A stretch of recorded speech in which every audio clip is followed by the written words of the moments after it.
পরীক্ষা তৃতীয় বর্ষ, যে পরীক্ষা অনুষ্ঠিত হয়েছে 29 সেপ্টেম্বর 2024, তার পুরস্কার বিতরণী অনুষ্ঠান আজকে আয়োজন করা হয়েছে।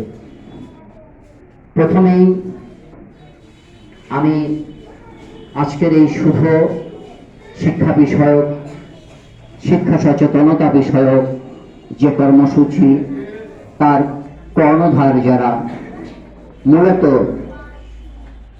আমাদের সম্মানীয় সেলিম হোসেন মহাশয় এবং তার সহযোগী হিসেবে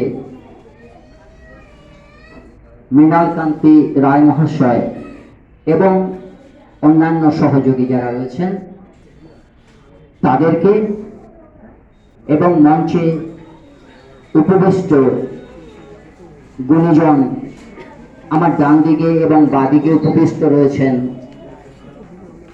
তাদেরকে, এবং মঞ্চের সম্মুখে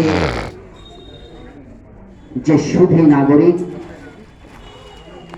সচেতন অভিভাবক অভিভাবিকা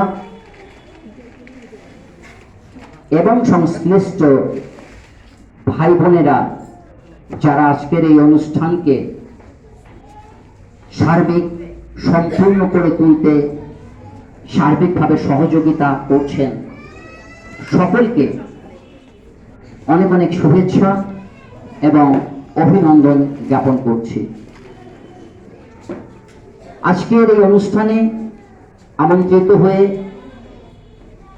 নিজে গর্বিত বোধ করছি যে এমন একটি ভালো অনুষ্ঠানে থাকতে পারছি, দুটো কথা বলবার সুযোগ পেয়েছি।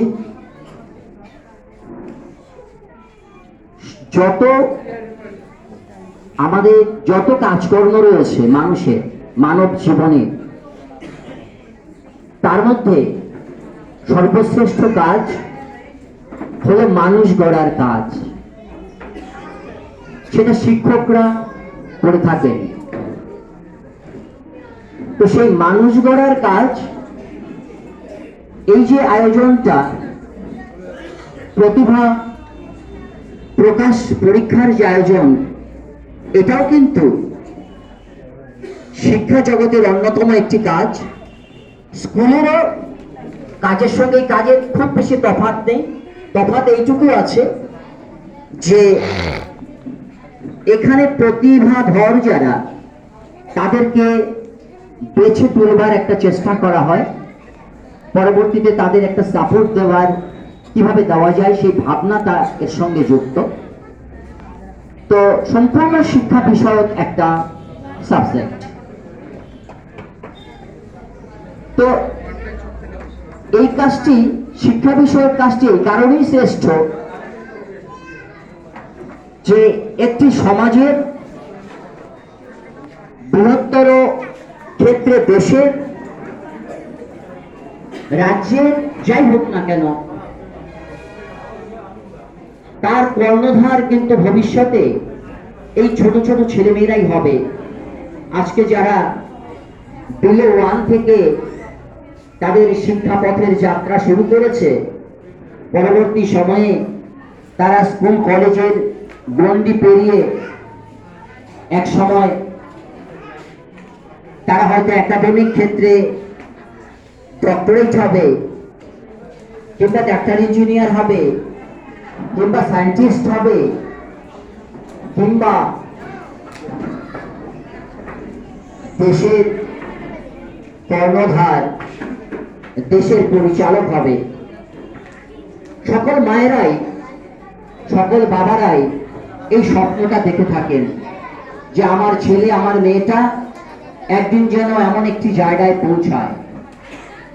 হয় সে শিক্ষক হবে, অধ্যাপক হবে, এসডিও হবে, ডিএম হবে, কিংবা আইপিএস হবে। এই ধরনের স্বপ্ন সমস্ত মা বাবারাই পোষণ করে। কিন্তু তার জন্যে যে দীর্ঘ সময়ের একটা অনুশীলন প্রয়োজন, সেই বিলো 1 থেকে মানে ওয়ানের নিচে থেকে, এখন তো ক্লাস ওয়ানের নিচে থেকে শুরু হয়, আমরা ওয়ান থেকে পড়াশোনা শুরু করতাম, 6 বছর বয়স থেকে আমরা স্কুলে যেতাম, সেখান থেকে পড়াশোনা শুরু হতো। এখন 3 ক্লাসে পড়াশোনা চলছে, প্লে ক্লাস হয়, অর্থাৎ 3 বছর পার হলে সেই বাচ্চা পড়াশোনার গণ্ডিতে সেই শিক্ষাক্ষেত্রে প্রবেশ করে। প্লে ক্লাস বলা হয় কি কারণে? যে ওই বাচ্চাকে খেলাধুলোর মধ্য দিয়ে পড়াশোনা শেখাতে হয়। তখন পড়াশোনা শব্দটা বেশি ব্যবহার করতে নেই সেই ছোট্ট বয়সে।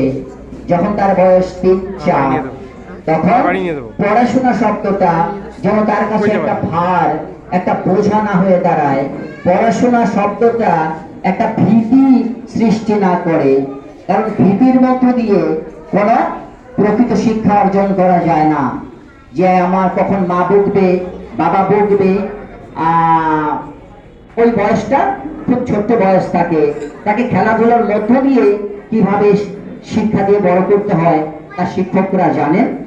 যারা শিক্ষকতা করেন তাদের সে অভিজ্ঞতা থাকে, বিশেষত তারা বিভিন্ন রকম ট্রেনিং নিয়ে সেই জায়গাটাতে আসে।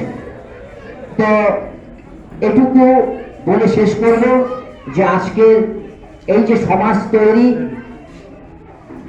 মানুষ তৈরি যে কাজ, তাতে যারা সক্রিয়ভাবে অংশগ্রহণ করছেন, এর চাইতে বড় কাজ আর কিছু হয় না।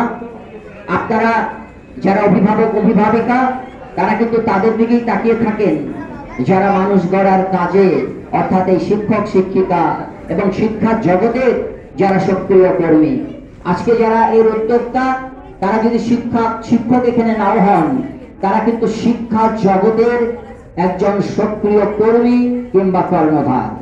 অর্থাৎ এই শিশুটিকে কি করে বড় করা যাবে, আগামী সময়ে যখন স্কুলের গণ্ডি পার হয়ে কলেজ কিংবা মাধ্যমিক পাশ করে 11-12 পড়াশোনা করবে, যে কাজটি ভীষণ গুরুত্বপূর্ণ, সেই সময় সে কি ভূমিকা রাখতে পারবে, কতটা ভালোভাবে শিক্ষা জগতে পথ চলতে পারবে, সেটার চর্চাই কিন্তু এখন থেকে শুরু হচ্ছে এই প্রতিভা প্রকাশ এই সিস্টেমের মধ্য দিয়ে।